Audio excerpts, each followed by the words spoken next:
इस दूज का नाम है यमद्वितीया। यमद्वितीया का मतलब है सूर्य नारायण भगवान की धर्मपत्नी माता छाया के गर्भ से जो पुत्र उत्पन्न हुए हैं यम, उनके बाद में जो बहन उत्पन्न हुई हैं यमुना जी। महाराज कितना आत्मीय प्रेम होगा अगर यमुना जी का संपूर्ण परिवार देखा जाए, यमराज, शनि महाराज, यमुना जी, ताप्ती, कितना कितना सुंदर परिवार है।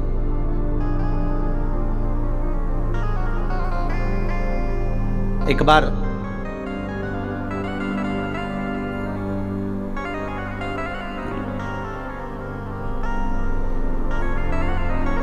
एक मुखिया जी ठाकुर जी की सेवा में लगे हुए थे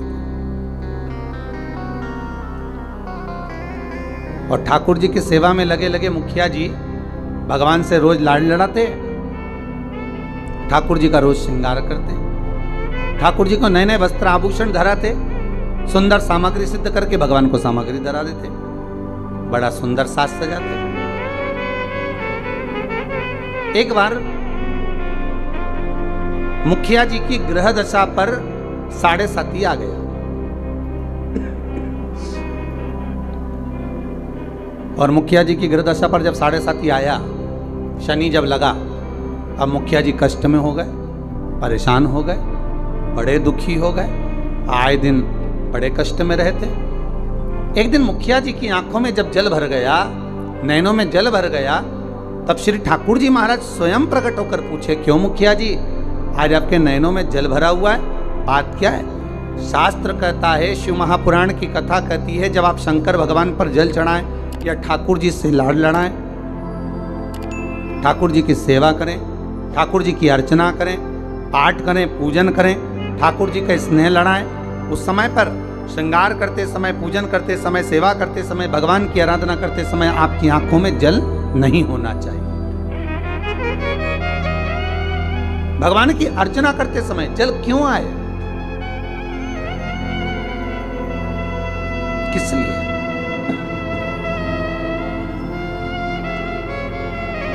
उस जल की महत्वता क्या? और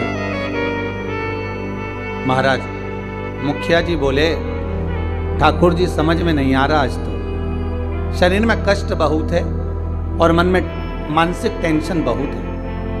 बाबा बोले, क्यों चिंता करते हो?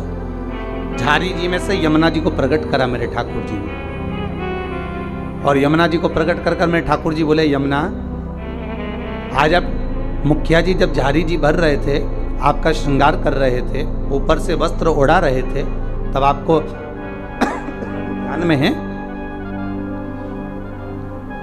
कि आज मुखिया जी के नैनों में जल भरा हुआ है? यमुना जी बोली, ठाकुर मेरे को मालूम है कि आज मुखिया जी के नैनों में जल है, और क्यों है वो भी मैं जानती हूं। जानती हो? हाँ, क्यों जल है? तो कहा, जल होने का केवल एक कारण है कि मेरे भाई शनि की दृष्टि मुखिया जी पे पड़ गई। ओहो, 7.5 वर्ष तक रहेगी।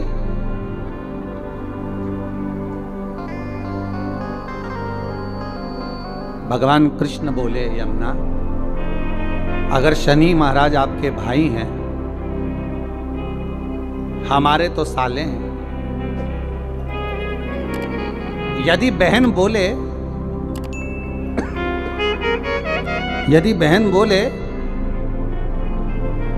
तो क्या भाई मानेगा नहीं?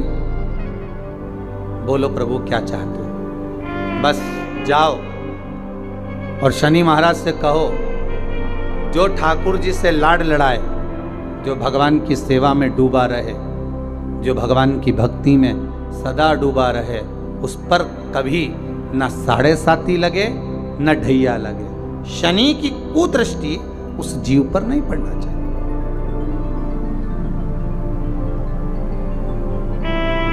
उस जीव पर दृष्टि ना पड़े। ठीक है। यमुना मैया पहुंची सबसे पहले शनि महाराज जी के पास। शनि महाराज जी से कहा, भैया मेरा निवेदन स्वीकार करोगे? क्या बात है बहन। बस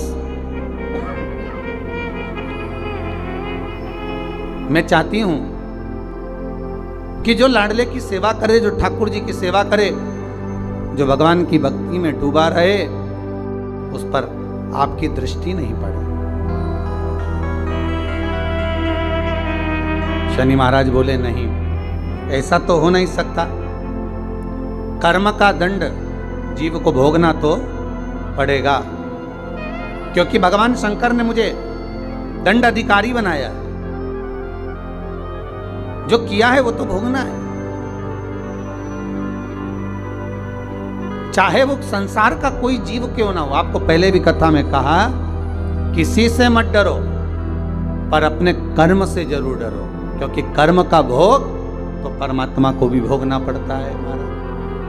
मत बुरे कर्म कर बंदे, वरना पछताएगा।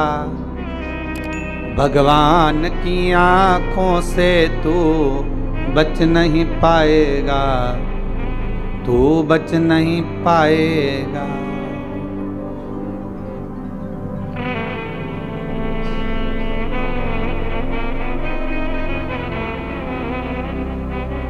अरे ओ अज्ञानी,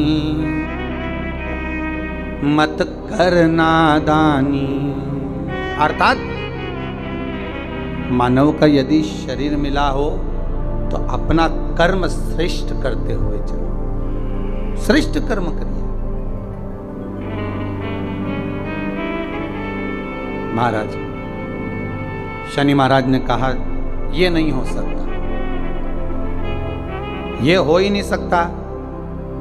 जो नहीं हो सकता मैं वर नहीं दे सकता। यमुना जी वापिस लौट कर आ गए। समय आया,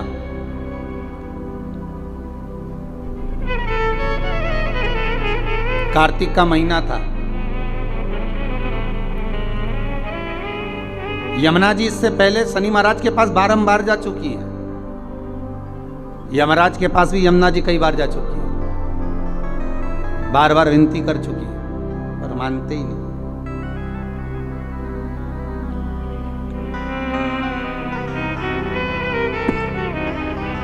कार्तिक का महीना और महाराज द्वितीया तिथि शुक्ल पक्ष की। आज यमुना जी ने बड़ा सुंदर श्रृंगार किया है महाराज, बड़ा सुंदर श्रृंगार, बड़ा सुंदर श्रृंगार।